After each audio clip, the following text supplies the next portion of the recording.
estos fármacos: la citarabina, el metrotexato, las antraciclinas, los agentes alquilantes, que era lo que mencionaba ahorita el doctor, y la epipodofilotoxinas, que son esas que les pongo ahí. ¿Le das, por favor? Y finalmente la etapa de mantenimiento. Esta se da únicamente para disminuir el máximo el riesgo de la decaída. Dura 2 años, el tratamiento es ambulatorio y se hace una revisión cada 2 a 4 semanas. Y se emplea el fármaco 6-mercapturina vía oral diaria y el metrotexato semanal. También encontré un artículo donde decía que cuando se les agrega vincristina más prednisona, se ha observado mejor evolución en estos pacientes. Y siempre es importante en estos pacientes darles profilaxis. ¿Por qué? Porque como tienen disminuido su sistema inmune, pueden adquirir infecciones tanto bacterianas como fúngicas. Entonces se recomienda emplear trimetoprim con sulfametoxazol, dapsona, pentamidina o atovaciona. Atovacuona. Bueno, es atovacuona. Okay. Sí, esos son fármacos que le van a pegar a Pneumocystis jirovecii y que le pueden pegar a Toxoplasma. Sí, y también menciona como algo importante, nunca vacunar ni al niño ni a sus familiares, por lo menos en lo que están en tratamiento y le dan la remisión al niño. ¿Por qué? Porque como están inmunosuprimidos, puedes predisponerlo a una infección viral. Sí, hay que recordar que, por ejemplo, aquí una vacuna que se usan generalmente son virus vivos atenuados. Entonces, si no tiene con qué detenerlos, aunque estén atenuados, esos pueden replicar. O sea, el objetivo de vacunar a un niño es que se enfrente a un virus débil, lo venza y genere tolerancia, genere inmunidad. Pero en estos casos, pues no tienen cómo defenderse. Entonces, no está indicado. Adelante. Sí, y bueno, lo que les mencionaba, la profilaxis del sistema nervioso central y testicular. ¿Esto por qué es importante? Porque en el caso específico del linaje T, tanto los testículos como el sistema nervioso central son santuarios. ¿Qué quiere decir esto? Que aunque a nivel de médula ósea y en sangre periférica tenga disminución de los blastos, estas células leucémicas se pueden almacenar en estos lugares. ¿Por qué? Porque atraviesan las dos barreras que ya mencioné. Pero esto, ¿cuándo ocurre? Lo bueno es que la incidencia es baja. En sistema nervioso central es el 5% y en testículos menos del 1%. Pero se debe de usar. ¿Por qué? Porque antes de que se utilizara esta profilaxis, el 80% de los niños desarrollaban meningitis. ¿Y cuándo se va a iniciar este tratamiento? Al menos en el sistema nervioso central, se inicia cuando empezamos la terapia de inducción. Antes, o no sé si todavía aquí en México se utiliza la radioterapia craneoespinal, pero mencionaba que actualmente ya no se recomienda. ¿Por qué? Porque se asoció a múltiples alteraciones que se observaron mediante resonancia magnética, que eran atrofia, leucoencefalopatía, calcificaciones o anormalidades de la materia gris, además de tumores cerebrales y una disminución del rendimiento neuropsicológico. Actualmente, lo que mencionaba la guía práctica clínica es que se debe de utilizar la quimioterapia intratecal, que es la citarabina, en el día 1 de la terapia de inducción, y posteriormente se utiliza como mantenimiento citarabina, metotrexato e hidrocortisona.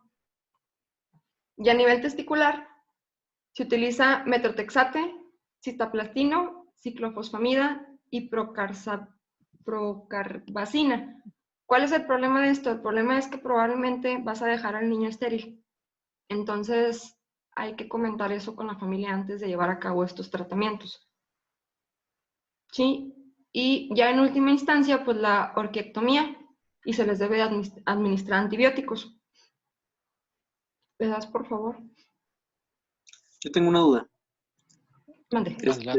Si se deja estéril el niño, ¿la función hormonal también se va a ver alterada o se puede conservar su función hormonal normal? Cuando se usa, por ejemplo, la radioterapia, sí se va a ver afectada la producción hormonal. Cuando se usa la orquiectomía, se va a ver afectada la función hormonal. Cuando se usa tratamientos inmunosupresores, se va a ver disminuida, pero no de forma tan absoluta como con las otras terapias. Entonces también es algo que se tiene que tener en mente, que exista la posibilidad de tener que suplementar con testosterona a estos niños. ¿Para qué? Para que alcancen su talla, su crecimiento y su desarrollo puberal normal. Entonces, pero pues hay que recordar que esto es por etapas, ¿no? O sea, primero la vida, después la función y el último la estética. Entonces, se tiene que expresar esa idea a los padres, ¿sí? Por el hecho de que es estéril, pues realmente creo que pasa a segundo término, ¿no? Aunque una persona pues es un niño, no va a tener ese concepto y hay que explicar a los familiares que aunque vamos a suponer que llegara a ser curación, cosa sumamente rara, y que de grande pudiera tener hijos, pues sus hijos es probable que pudieran tener una leucemia. Entonces, a lo mejor lo recomendable sería que quedara estéril. Pero sí, no sé si me expliqué. Si es radioterapia, tiene mucho riesgo de que quede estéril y con pérdida de la función, producción de testosterona. Si es orquiectomía, obvio que va a quedar con pérdida de la producción de testosterona. Y cuando es con fármacos, puede quedar con una disminución en la producción de testosterona o que quede totalmente igual sin la producción de testosterona. Sí. Gracias. Adelante, doctora. Gracias. Y bueno, el último tratamiento es el trasplante de células hematopoyéticas halogénicas. ¿Esto cuándo se va a emplear? Bueno, cuando el paciente después de la terapia de inducción vemos que no hay remisión o que posterior a la terapia de inducción hay una recaída, que esto se asocia más a pacientes de alto riesgo. Y dentro de de las opciones que tenemos para conseguir estas células hematopoyéticas, mencionaban que lo más viable y lo mejor es utilizar donante hermano compatible con HLA. Sin embargo, pues obviamente no todos tenemos un gemelo que nos pueda dar eso o un hermano totalmente compatible. Mencionaba que otra opción es la sangre de cordón umbilical. También mencionaba que podemos hacer estudios donde busquemos que el HLA sea compatible, pero que estos trasplantes se asocian a mayor riesgo de infecciones.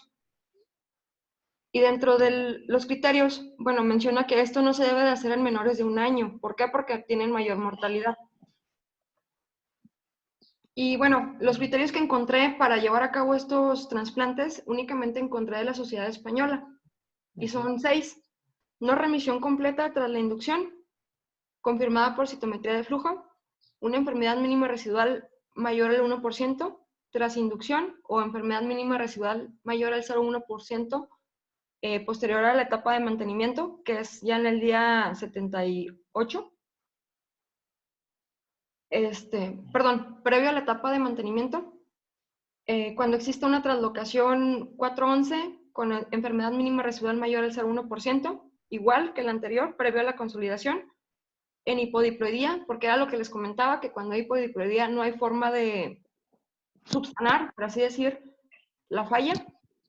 En leucemia linfoblástica aguda tipo T, ¿por qué? Porque hay mala respuesta a la prednisona y tienen y con enfermedad mínima residual mayor al 0,1%.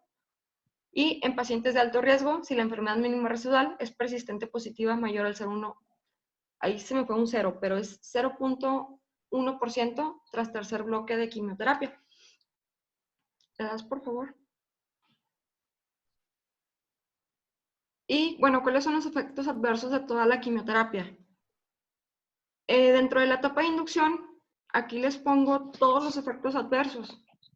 Sin embargo, el que mencionaba con más hincapié es el síndrome de lisis tumoral, que se va a producir porque empiezas a destruir a las células y lo que te produce es que haya un aumento del ácido úrico. Y el ácido úrico se va a precipitar en el riñón y te va a empezar a producir una falla renal. ¿Y cuáles van a ser los pacientes que van a presentar mayor riesgo de tener esta complicación? Son pacientes mayores de 10 años que presenten esplenomegalia o que tengan masa mediastinal y que tengan un recuento inicial de glóbulos blancos mayor al 20% por microlitro.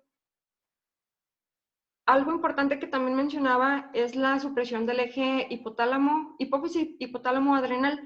¿Por qué? Porque con el tratamiento de la prednisona vas a suprimir el funcionamiento del eje, lo que te va a conllevar a que si en algún momento dejas de administrar el fármaco, pues va a empezar a manifestar datos de insuficiencia adrenal. Y además por las infecciones, que estas pues sabemos que son por la inmunosupresión. Y dentro del diagnóstico diferencial nos menciona como más frecuentes el linfoma de Burkitt, la leucemia linfoblástica, perdón, leucemia mieloide aguda, la crónica, la anemia plásica, porque sabemos que también es una disminución en el recuento de las 3 líneas celulares. Y pues infecciones nos mencionan todas estas.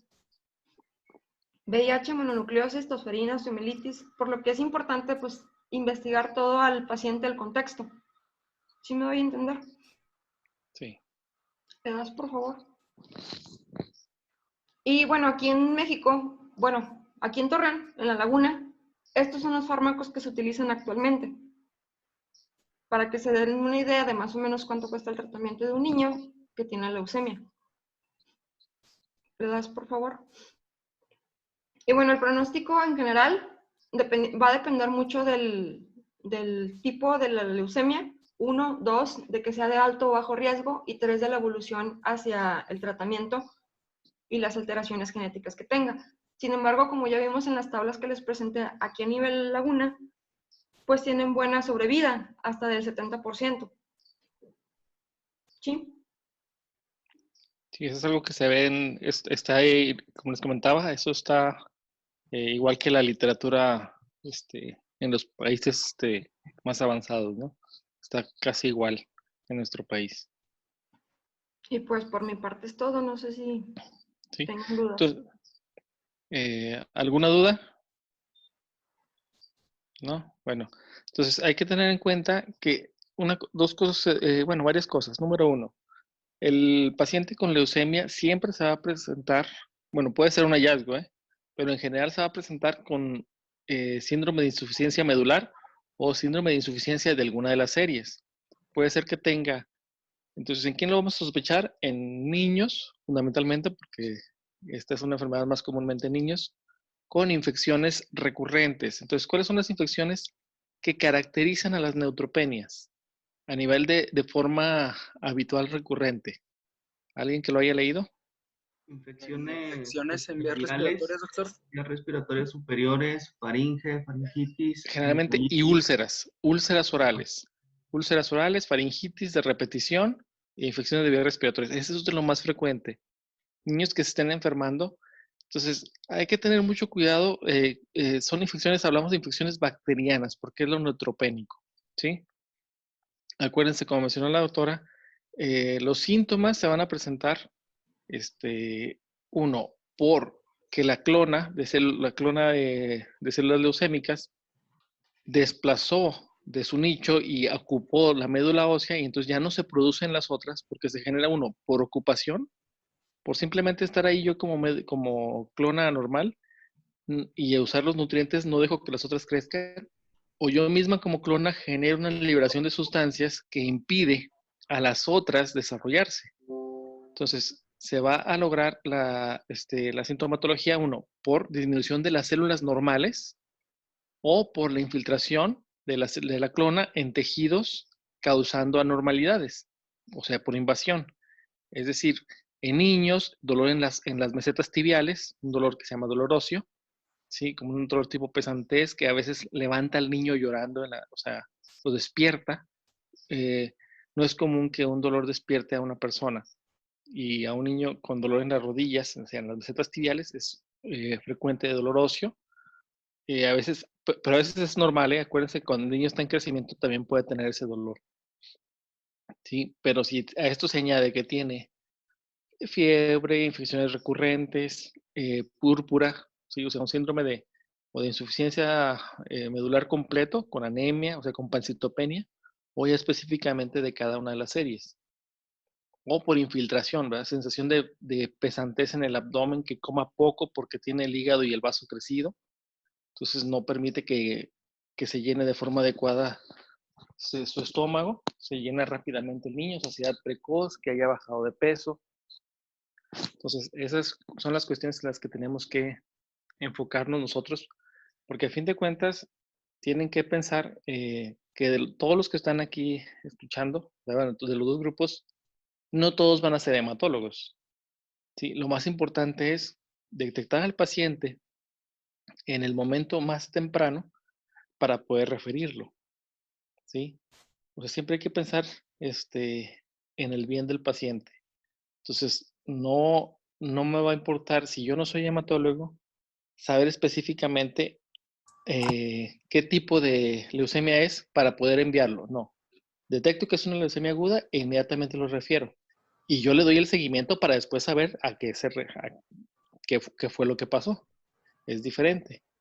Se nos debe de interesar eso para poder derivarlo. Entonces, primero, diagnosticar bien con los síndromes de insuficiencia medular, o sea, con la afección de las series, ser muy incisivos en revisar bien, porque como les digo, de infecciones faringias o infecciones de vías respiratorias, hay muchos virus que a los niños les dan 2 o 3 veces por año, ¿sí? Los famosos rinovirus o hasta el coronavirus, no el actual, sino el antiguo, ¿sí? El común, y el niño lo supera.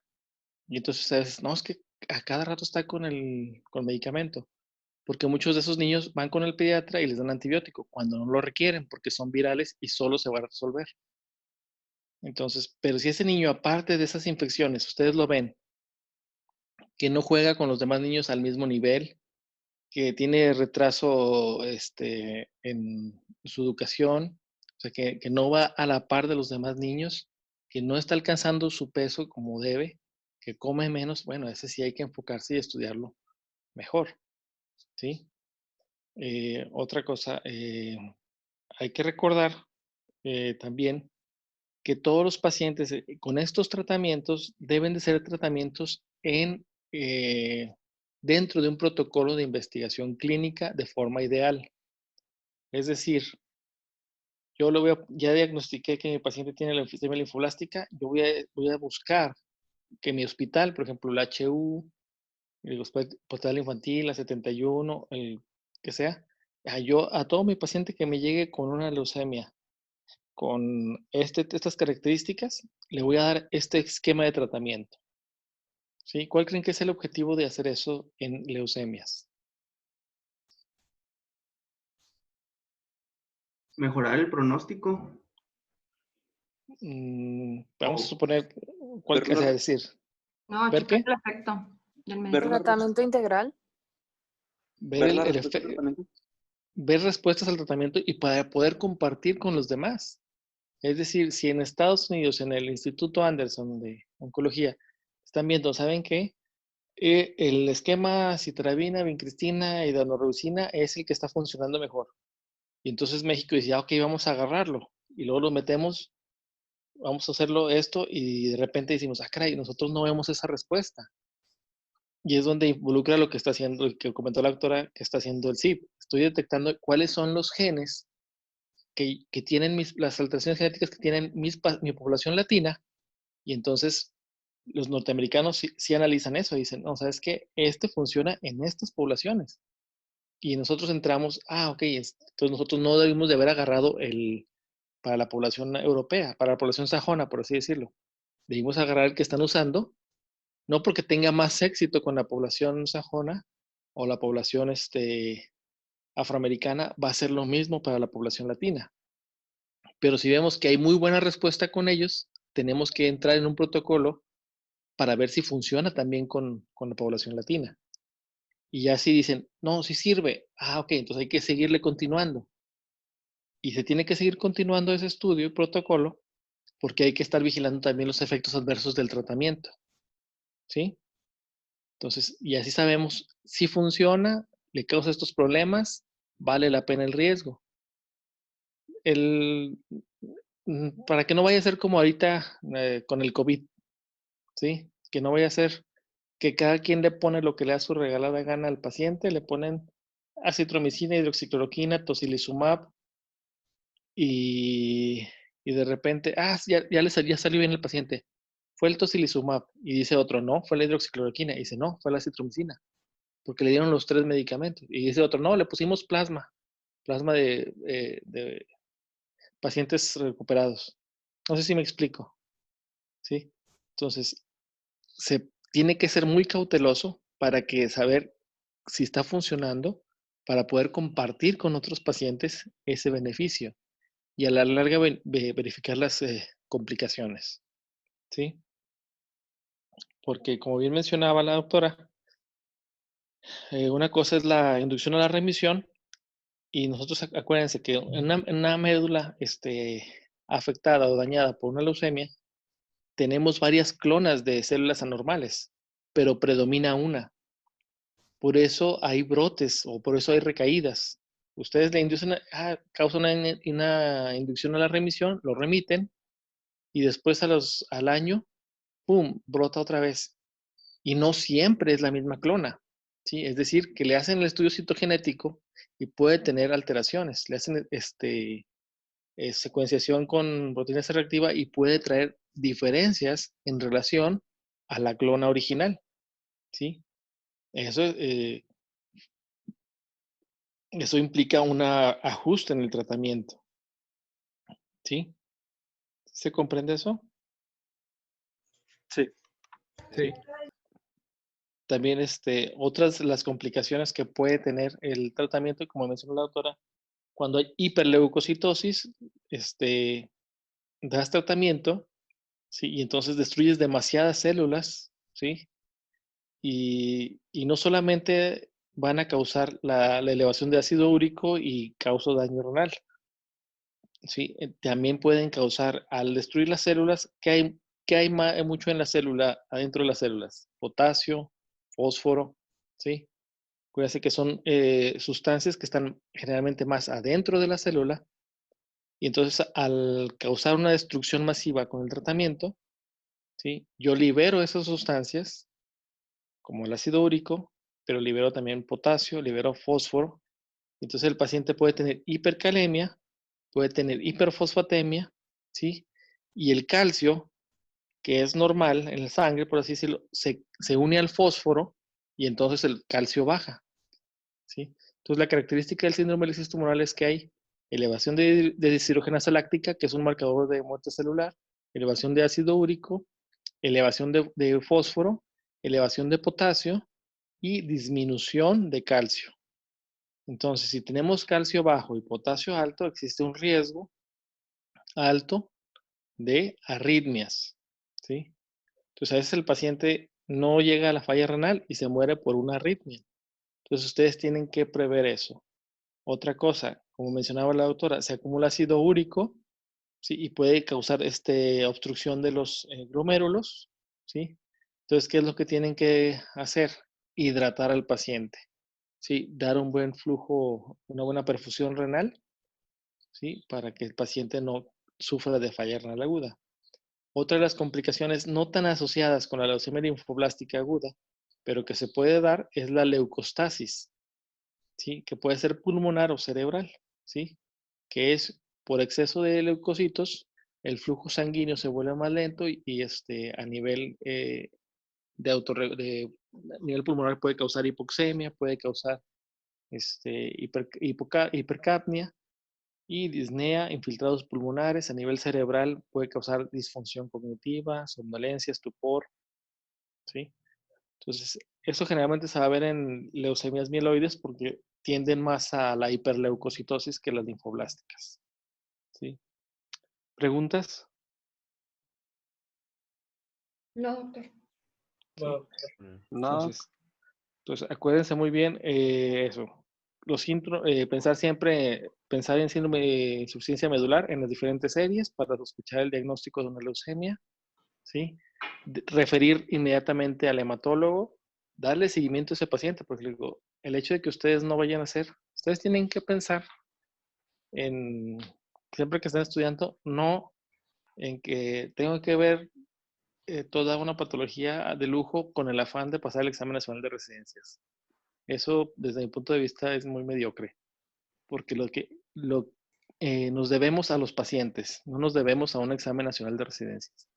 Entonces, lo importante es aprender a diagnosticar y luego yo vigilar a mi paciente, saber en qué momento debo referirlo inmediatamente. En estos casos es referencia inmediata al hematólogo, ¿sí? Y no solamente eso, yo vigilar a mi paciente.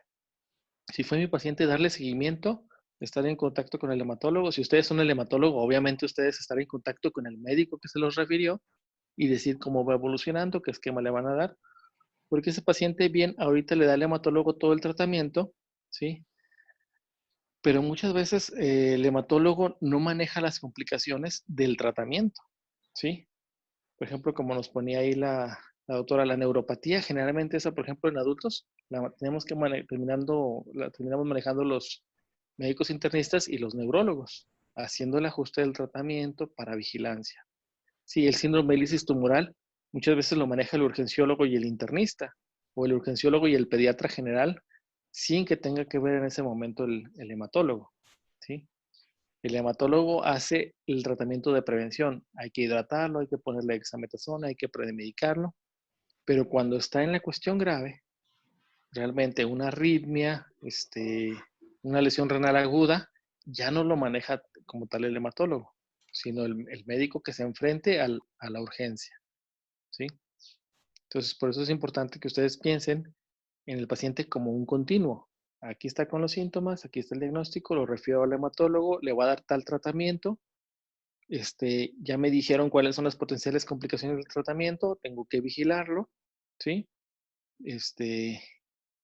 Y tengo que saber qué hacerle, ¿sí? Por ejemplo, si al paciente le dieron tratamiento de inducción a la remisión, entró hoy y hoy es jueves, sale el próximo miércoles, por así decirlo, lo mandamos a su casa, que el próximo miércoles sería 27 de mayo, y luego regresa el día 8 de abril, con fiebre, ¿sí? Diarrea, ¿en qué piensan? ¿Qué se les ocurre que pueda hacer? Fiebre y diarrea, pues tal vez puede ser una infección, ¿no? Sí, Por eso se una llama, remisión, por una recaída. no es una recaída, es efecto del tratamiento. Le diste quimio que va a abatir a todas las células. Entonces, lo más probable es que el paciente tenga una colitis neutropénica, es decir, una inflamación intestinal, porque ahí hay bacterias, pero como tú le barriste sus células, así como con la quimio acabas con las células malignas, también acabas con las células normales, ¿sí? Entonces el paciente puede desarrollar una infección por neutropenia inducida por la quimioterapia. Entonces, y no debe de pensar siempre que sea falta la remisión, porque a lo mejor si es falla en remisión, puedes obviar iniciar un tratamiento agresivo antibiótico, ¿sí? Entonces, en ese caso es ser agresivo con antibióticos de amplio espectro, ¿sí? Entonces, eso es lo que ustedes tienen que ver al paciente como un continuo. Es decir, no solamente se refiere al hematólogo, sino yo tengo que saber más o menos qué tratamiento se les da, no tengo que saberme las dosis exactas si no voy a ser el hematólogo. De hecho, los hematólogos tienen que revisar de todos modos siempre en base al peso, porque son medicamentos de mucho riesgo que no se pueden hacer así como receta de cocina, ¿sí? Entonces, eso es algo que tenemos que entender, que el tratamiento que van a dar aquí sí es muy agresivo. Entonces, yo tengo que saber cuáles son las potenciales complicaciones de ese tratamiento y para saber si las presenta, qué tipo de medida yo voy a efectuar. ¿Sí? ¿Preguntas? No. No, doctor. ¿No? Ok. Mañana, ¿qué vamos a ver? Leucemia mieloide aguda. Ok. Bueno. Entonces nos vemos mañana a las 9. Ok, Sí, doctor. doctor. Muchas gracias. Gracias, Ándale, doctor. pues. Gracias, Ándale, que doctor. descansa. Hasta luego. Bye. Gracias igual. No se vayan a ir, niños. Porque los Oh, del de no. ¿no? Pues pusieron en el grupo. Oh, no. Oh, no.